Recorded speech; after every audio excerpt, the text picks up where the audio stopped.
आरोपीचा जामीन झाला म्हणजे त्या केसमधून आरोपीची निर्दोष मुक्तता होते का? नमस्कार, मी आपला वकील मित्र ॲडव्होकेट कैलास नाईक. कायद्याचे म्हणजेच तुमच्या फायद्याचे बोलूया.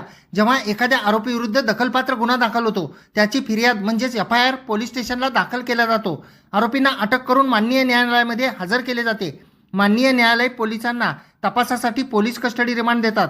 त्याची मुदत संपल्यानंतर मॅजिस्ट्रेट कस्टडी रिमांड देतात.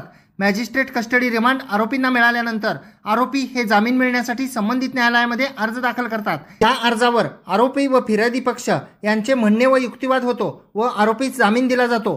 आरोपीस जामीन देत असताना मेहरबान कोर्ट जामीन देण्याची कारणे आदेशामध्ये नमूद करतात.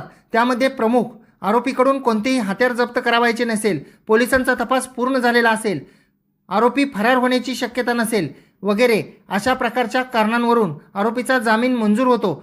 परंतु माननीय न्यायालयाने जामीन अर्जाच्या आदेशामध्ये आरोपीस जामीन देण्यासाठी जी कारणे नमूद केलेली असतात ती कारणे केस चालवणाऱ्या न्यायाधीशांवर बंधनकारक नसतात.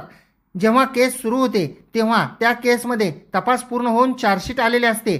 त्या चार्जशीटवरून साक्षी पुरावे होतात व त्या साक्षी पुराव्याचा विचार करून माननीय न्यायालय आरोपीस शिक्षा द्यायची का निर्दोष सोडायचे हे ठरवतात व तसा निकाल देतात. आरोपीला केवळ जामीन झाला म्हणजे त्या केसमधून आरोपीची निर्दोष मुक्तता होईलच अशी खात्री नसते किंवा जामीन दिला म्हणजे आरोपीची केसमधून निर्दोष मुक्तता करावीच असा कोणताही कायदा नाही. व्हिडिओ आवडल्यास व्हिडिओला शेअर करा. कोर्ट कचेरी या यूट्यूब चॅनलला सबस्क्राईब करा. फेसबुक इंस्टाग्रामवर पाहत असाल तर फॉलो जरूर करा.